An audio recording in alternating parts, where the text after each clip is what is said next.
Welcome to the Lean Out Your Business podcast, a show dedicated to helping entrepreneurs accelerate business growth and simplify success. I'm your host, Crista Grasso, and I've been working with businesses for more than 2 decades to help them lean out and optimize what's working while eliminating anything that's not adding value. So if you are ready to get more time back in your day, more profit in your business, and to do business differently, growing and scaling on your terms, let's dive into today's episode.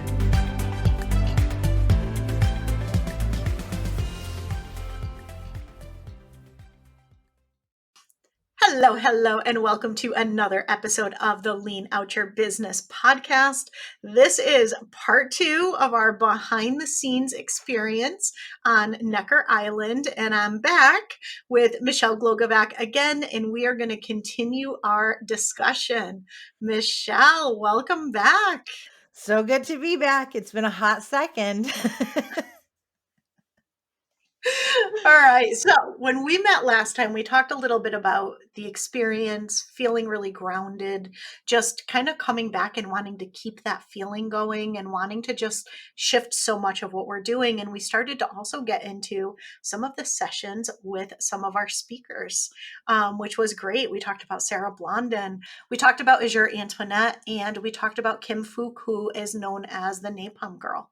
And so today we want to keep that discussion going and share a little bit about some of the other speakers and some of the other sessions. And I want to start with Miss Cathy Burke. I loved Cathy, and I had not had the opportunity to know of her or her work in advance. Did you know of Cathy? I did not. No, it was the most pleasant surprise ever. I like her. I love her. She's the former CEO of Hunger Project Australia, and she was our facilitator. And she also helped us wrap things up and figure out how we were going to take this whole experience at home and to make the most out of it. And she's another one of those calming, grounded forces who's just a firecracker at the same time. And my favorite outfit she wore was her Dangerous Woman shirt, because she is dangerous. She is a force to be reckoned with. And yet she's this little person who, is so strong. And I love that. Looking at her, you wouldn't think that she could be so powerful, because she truly was, I felt. She was definitely very powerful, and I loved the visioning activity that she took us through on the final day, and the way that she did guide us through how do we incorporate this back into our day-to-day lives so we don't lose the experience and the magic of the moment, which was really great. And I think one of my favorite Cathy moments was she gets up there and she's telling her story, and she says, and then I discovered punk rock. And looking at her, you wouldn't necessarily see her as somebody who loved punk rock until she said that. And then that's, of course, all you see. But I myself may be a huge punk rock fan. So we were reminiscing about some of our favorite punk rock bands, and being in the US and she's in Australia, we had some different bands that we both loved. But she comes up to me afterwards and she was imitating me in my American accent, which is funny to hear somebody describe me talking as having an accent, because of course to me, they're from Australia, they have the accent. So it was hysterical. But she was like, I woke up this morning just thinking about you talking about Rancid, and hearing the way that she was imitating me was hysterical. I was like, I'm not from the South. She's like, Rancid. And it was the way that she was. I missed this. It was hysterical. But yes, so we both have a love of all things punk rock, and we will probably stay connected over our love of music that people would probably never expect either one of us listening to. Oh, I love it. I remember the moment I met Cathy. She had just spoken, and she made me cry. It was the very first morning, first 30 minutes, and I'm just bawling my eyes out. And then I was talking to Emma, trying to get like a snack or some water, and she came over and she said, it looks like you had a moment. And I went, uh-huh. Yes, strange lady I've never met before. You made me cry. She's like, there'll be many of those. And we just hugged, and she's like, we will talk. I love it. That's Cathy in a nutshell. Yeah. You had a moment. I made you cry. You're going to cry some more. Get over it. It's a beautiful thing. And then on the boat ride, as we left, she just put her hand on my knee and kind of squeezed it and looked at me in the eye. Like, thanks. This is uncomfortable and I'm going to cry some more. So look away now. Yeah, so Cathy was amazing. And I think one of the things that I loved so much about the experience was getting exposed to these people that I would not have ever known. I mean, Sarah, I know is really kind of blowing up. And so I might have heard of Sarah otherwise, but I didn't hear of Sarah in advance, right? The one person I did, of course, hear of in advance, which I think most of us knew, is Gabby Bernstein. And so that was a pleasant surprise. We get to the airport and she's sitting there because she was on the plane over with us, and we look and I'm like, is that Gabby? And she was like, yeah, I'm your surprise for the trip. And so we got to spend the entire week with her, which is great. And she lives in the same state as me. So her son goes to school in the same state as me. So we were, just bonding over some good old East Coast things. But that being said, what's your big takeaways from Gabby, and what was your kind of thoughts on what she had to share? It was so funny to be in the airport in Puerto Rico and Gabby Bernstein just walks up. And I was like, I knew you'd be here. I just knew it. I know who you are. And I'll see you on the plane. Like that was me. I'm like, yeah, you're here. Okay, cool. But then to get and sit down with her when we got to the next island, that was really nice. We're just sitting here. And Gabby's a big deal, right? She's got 1 million followers. People know who she is. She's got all these best-selling books. But here we were, just people talking to people, women talking about their children, talking about food, just being simply present in human beings. And I think that was a big thing for every single one of these people, but especially for someone like Gabby that, people feel like she's untouchable per se, because she does have such a massive following and is a big deal. I followed Gabby, but I was not truly familiar with all of her work. I thought that she was full of woo. And she is kind of wooey. Uh, but in her session, it was more about different types of therapy, which was great. I didn't know about her experience this past year about losing her son, in a late term miscarriage, and having experienced that myself, not late term, but a miscarriage overall. It makes people even more human to know that we've shared these experiences together. Uh, that was a big one for me. But just to see her, sitting across the table, and it's like, yeah, I've met celebrities. I know that they're all human.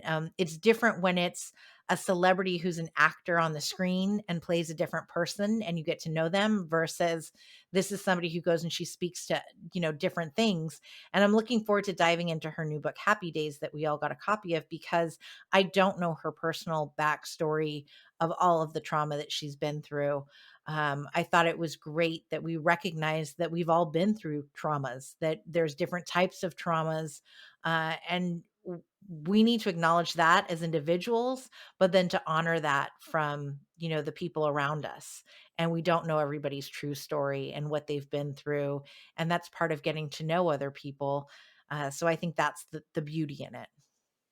Yeah, I agree. And one of the things I loved so much about her talk and the way that she approached it was she started off by saying that every group has their own through line. And it seemed like she really was trying to observe the vibe and the feel for our little group together on the island and what they needed to hear. And she, of course, tied it back to her book. She might have even talked about the exact same things regardless, but I loved that she put it in the context of what she felt like was the through line for our particular group and the experience that we were all going through. I thought that was a really nice touch that she did with her talk. And I think it really helped people resonate with it and kind of ground into it even more. I'm so glad you mentioned that, because sitting here and reflecting myself, there's certain parts that we forget. And so this is even more beautiful that we're recording this together and you're bringing back for me memories that I'm like, oh, yeah. And, I wrote it down. I have it in my notebook. But to be able to have this conversation of, oh, yeah, I almost forgot about that part. This is wonderful. You're going to make me cry.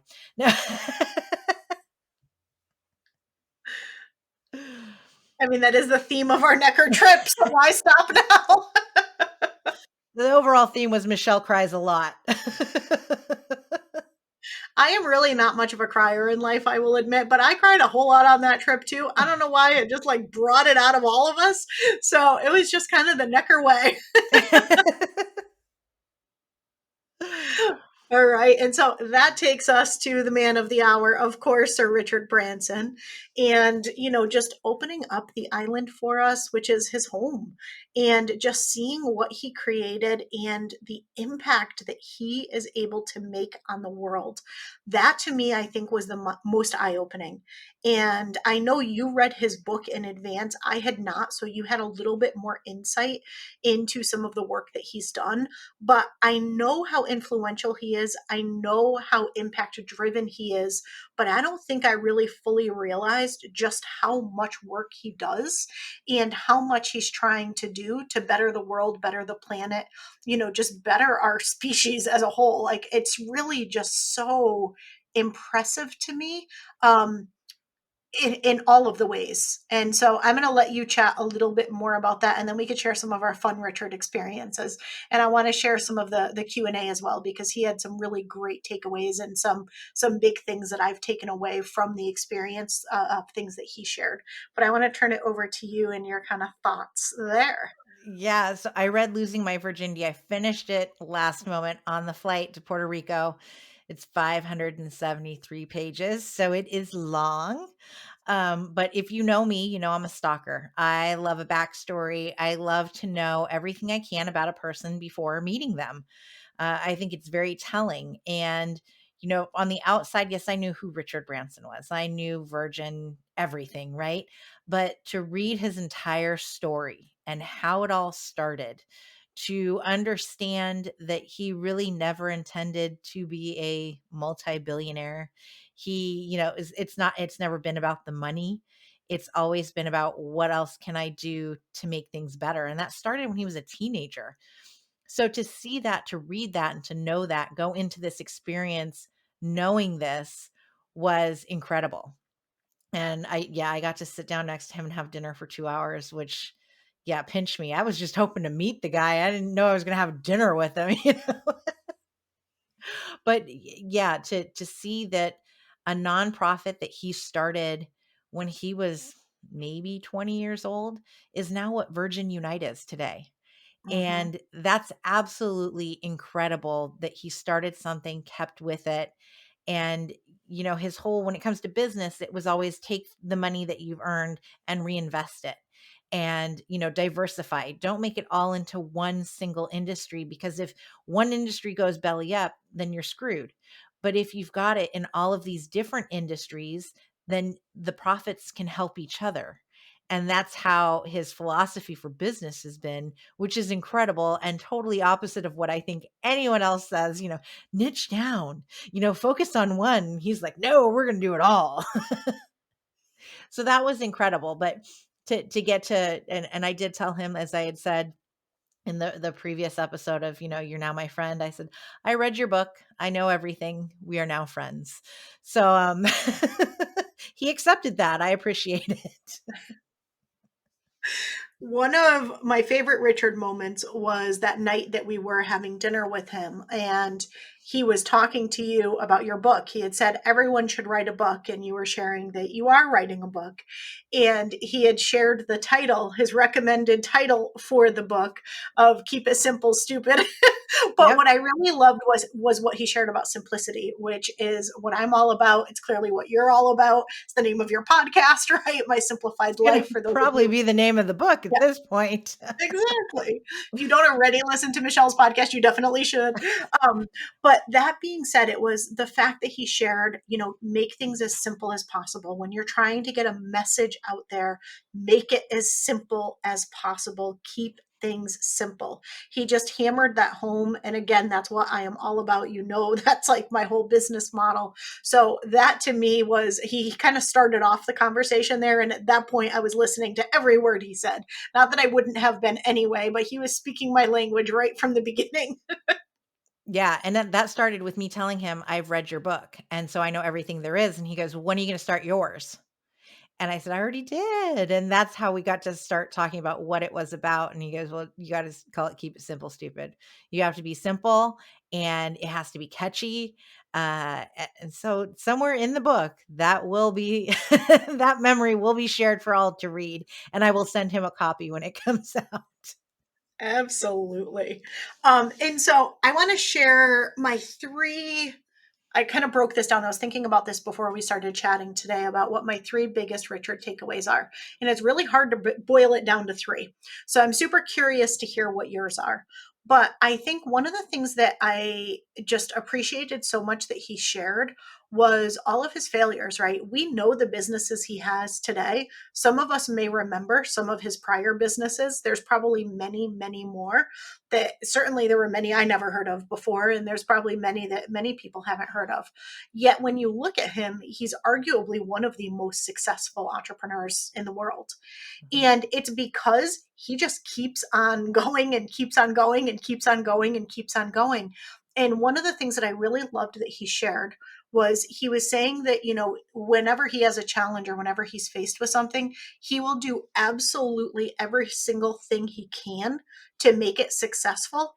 But if it's not successful, he accepts it and moves on. He knows he did everything he could and he's not going to dwell in it. He just accepts it and moves on. He doesn't let it get him down. He doesn't let it, ruin his optimism.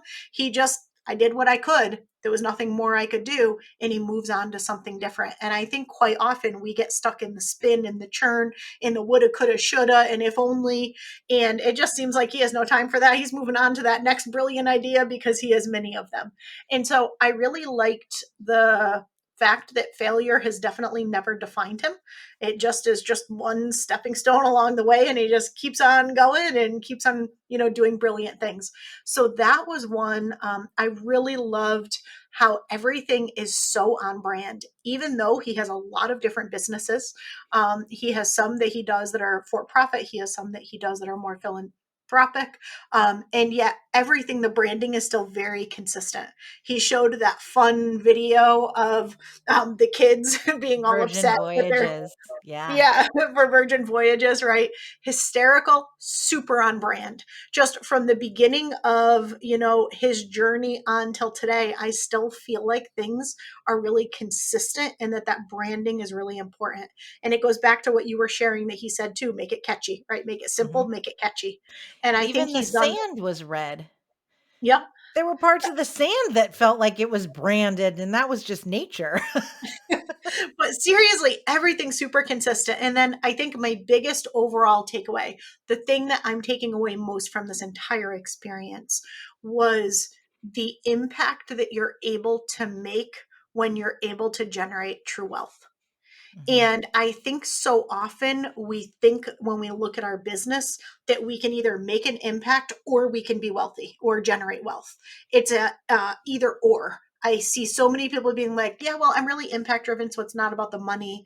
And then there's other people that are very much like, well, I want to hit 7 figures and 8 figures. And it becomes almost like this ego driven charge to try to hit the next milestone. And what I love about him is that he there's probably no stopping the amount of wealth that he's going to generate in this lifetime. He has certainly generated more than many of us will ever see. But to him, it's just simply his vehicle to be able to make an impact and to give back and to be able to influence positive change. And that is my overall biggest takeaway is how can I make a difference? How can I take those things that I'm so deeply passionate about and that I care so much about, and how can I get that out into the world in a big way? And how can I leverage the success in my businesses and in the things that I'm doing to be the fuel that kind of propels that forward? And that to me was one of just the most beautiful things. And I had known a lot of that about him going in, but I just got to see it on a much deeper level throughout that experience. So those were kind of my big Richard takeaways. Again, it was hard to boil it down to three, but those were the three I got. What about you? Well, and two things on the impact. There's a part in his book where he says he realized one day that he could pick up the phone, he could call Tony Blair, he could call Bill Clinton, he could call Gaddafi, he could call anyone he wanted, and they would answer the phone. And that was the moment he knew he could change the world because everyone would take his phone call. And it was that simple. The other thing was that whenever he has gone to make an impact, it has not been self fulfilling. It has not been, look at me, look at what I can do. It's been him looking at the resources he has available to himself and how he can use them to do better. how he has a Boeing 7, I think it was a 747, and needed to get people out of Baghdad. And he went, okay, we'll just take this one out of service and we'll go fly, put in, medical supplies, and then we'll take out the women and the ill. And British Airways was like, oh, how dare you do that for the publicity? He didn't do it for the publicity. He didn't do it for show. He did it because he could do it. And I think that's a big key. And it goes back to Azure as well. And the question around performative allyship, which was something that I had never, I don't think that I would have ever asked about it. I don't, because it's not something that I do either. And so performative allyship would be, I post my black Instagram post of like, this is the blackout for Black Lives Matter. And the next day I go back to posting whatever it is in my podcast and this and that. That's performative allyship, to say, yeah, I stand for this. And then you move on with your life, versus continuing to show up, to do the work, to not just speak about it, but to do it. And that is what Richard does. And yes, we call him Richard. We're on a first name basis. But that's the difference, where we see so many people say, yeah, I stand up for this and I want this to change. And, I don't like this. And, oh, this was so much. But then that's it. They go on with their regular lives. They're not doing any of the work. And yet, if they are doing the work, you also don't have to promote it. You don't have to say, look at me, look at what I did. You do it in the background, and you simply put your head down and you get it done. You're not looking for, acknowledgement of, wow, look at what Michelle's doing. This is incredible. Just do it. Do the effing work. Do what it Mhm. takes. And that's what Richard has done. That was what Azure's message was. And the two, to see it, I think it was so great to hear Azure one day and then to literally see Richard putting it in action the next day. And that to me was a big takeaway, to see that you don't have to be a big performance thing. It's simply doing it, and doing it for the right reasons, and showing up. That was a big takeaway. We went on this quote unquote booze cruise, right, one day, and everyone wanted their picture with him. All of these people were coming up to him, and that's something I've never done. That I've never gone up to a celebrity and said, hey, can I take your picture? As much as I might have wanted to, I never did. There's that line that I don't cross, and just in general. And I took that time to go up to him and say, I know this isn't what you wanted. This is never what you launched for your life. You didn't envision people coming up and wanting a picture with you. What is that like now? And he said to me, it just comes with it now. But I wish everyone would fist bump me and not handshake, because we've got COVID and the cold and the flu, but it's not catching on the way I want. But for the most part, he says people just want a picture. They're fine. They move on. And that's the majority, and he's okay with it. But that's never what he intended. He didn't intend for fame, for fortune. He just intended to make a difference. And it's really interesting to see that he's become what he's become, without intending to. And yet he can make such a change in the world. So those were big ones for me. Yeah, definitely. And you said something there that I think is so really important. So I want to reemphasize what you said, is he used the resources he had available to him. And we all have different resources available to us. It might be the way that we think about things. It might be the connections that we have. It might be the financial resources that we have. There's all sorts of different resources available to us in different ways. But again, to go back to what Azure had said about, you don't have to change the whole world, you have to change your world, is what can you do with the resources that you have, whatever those are. You don't have to wait to make a certain amount of money, or wait to have a certain amount of time, or wait to have a certain amount of connection. Like, there's things that you can do today. If there's something that you are passionate enough about and you care enough about and you really want to start to make that impact, there's no reason to wait, and you can use the resources you have. So I love that you shared that. Yeah, yeah. And I think for me, especially after reading the book and knowing that he can pick up the phone and call all these people, and it kind of tore me apart, because I'm like, well, I can't pick up the phone and call these people. How am I going to make a difference? So hearing from Azure, that was positive reinforcement of like, I don't have to pick up the phone. But then Emma reminded me, we've got these 6 degrees of separation.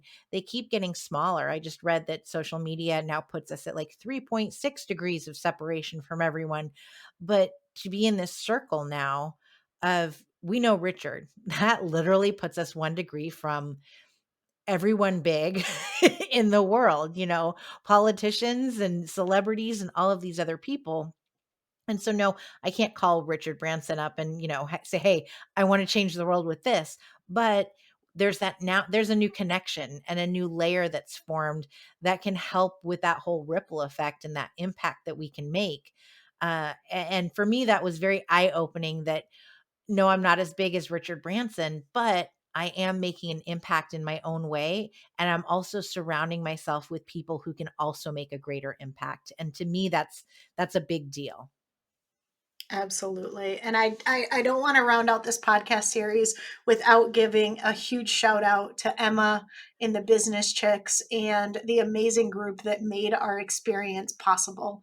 Really, I'm so grateful to them and to the amazing group of women that they brought together. I mean, I loved everyone we got to spend the week with. And it really was a hands down, unforgettable, life changing experience. As cheesy as that might sound, that is absolutely what it was for me. I totally agree. And it was life changing to get to spend that time with you too, to get to know you on a new level. It means a lot. Fuck, here come the tears. It was truly special, and it was something that I will carry for the rest of my life. So I appreciate you for coming on the trip and for being with me and being my roommate and experiencing all of this with me. Thank you. I agree fully. And something that some of you may have participated in, but some of you may not have, is we did a sharecast. So it's currently still up depending on when you're listening to these episodes. It's at richfulfilledlife.com. It may not be there depending on when you listen. But we went live every day and we shared our experience and we shared our takeaways. And one of the things, I was looking back and I was watching some of them, and what I loved not only was getting to see the experience through everyone else's eyes who came along with us, but also seeing our experience of getting to know each other better and better throughout the week too. I thought that was also really special and really great. And so if you want a little behind the scenes into what it was like, and to just see the beauty of the island and to hear Michelle and I's takeaways each day in real time, just you could head over to richfulfilledlife.com. And if it's still up, grab the sharecast and see all the things. But Michelle, we have to do this again sometime. Seriously, I really want to go back. And when I go back, I want to go back and share the experience again with you, I would because love that did, that. yeah, just make it so much more special. But let's round this whole series out with, what are you going to do to keep the magic of Necker alive and Ah, not go back to the hustle bustle day to day, without really taking everything we learned, everything we experienced, and allowing it to change us for the better, change our business for the better, and allow us to really make that impact we want to make. I've got some goals that are, practical, such as I don't want to check my email nonstop. It's usually up all the time. I want to shut it down. I want to continue with the meditation, the breath work, to take time out of every day, even if it's just 15 minutes for myself, to be with myself without distractions. I think that's really going to be key in being present for everything, to be more focused on impact and working more and more with nonprofits.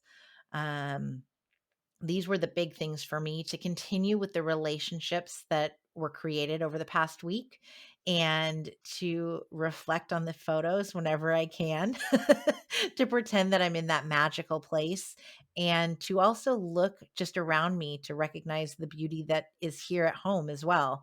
And that I don't have to just go to an island to experience that, but to notice the beauty and the sights and the sounds that are simply around me is how I'm going to be more present and keep Necker alive.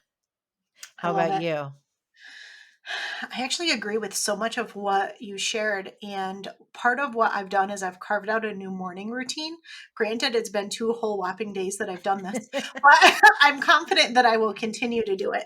But I did give myself that space in the morning where usually with a fresh new little puppy that I have, he's high energy and needs all my attention first thing in the morning. And so my prior morning routine got really disrupted when I got him. And so I've actually started waking up earlier. I've started waking up in advance of what we affectionately call puppy breakfast time. And so I have that space for myself to do my breathing, I'm going to download Sarah's meditations and to do a little bit of meditation. It's when I'm doing my journaling for the day. And I'm really giving myself that space before my day actually begins. And like you, I do want to carve out time midday as well to do the same. So I don't just get pulled into things and kind of lose track of that positive momentum first thing in the morning. But the people that we met, I already shared incredible. And so I do want to maintain those relationships and not just have it be oh yeah, they were great and forget all about it. So I actually did something I almost never do is the day that I came home, I did not work. I did not open my laptop, but what I did do was I reached out to and messaged people directly to say how nice it was to meet them and that I wanted to continue to stay in touch. And usually I have the best of intentions to do that, but I don't actually do it. So I've started that and I want to continue with that as well. And then, business wise, I do have some big goals and I do have some things that I'm putting into place. But really, I think it comes down to the relationships, the habits, the routines, and taking the time, as you said, to just find the beauty all around us every day.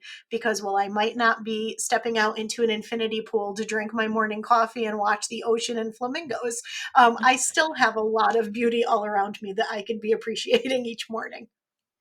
Absolutely. And I love what you said about connecting with the other women because I didn't take out my laptop on Monday at all either, which is very weird for me. I didn't even take it out on the plane, but the constant DMs of, oh, I felt this. Oh, are you still feeling this? And connecting with those women is certainly there. And I'm just so excited to have this new group with me and that we've all gotten to share this together and we'll continue in life forever, hopefully connecting with each other.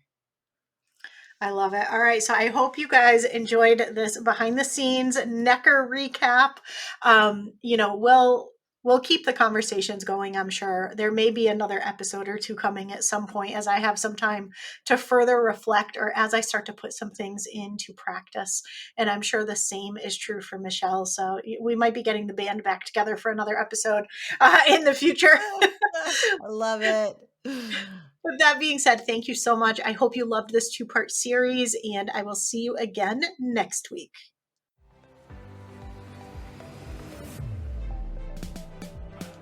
Thank you for joining me for another episode of the Lean Out Your Business podcast. I hope you got a lot of value and actionable insights from today's show and would love if you take a moment to leave us a review. If you have any questions on today's episode or on how to lean out your business, join us over in our private Facebook community where every week we do live training and Q&A, and I'd love to have you be part of the conversation. Head to leanoutmethod.com/group to join us. And before you go, be sure to subscribe to the show so you're the first to know when we release a new episode. We'll see you next week.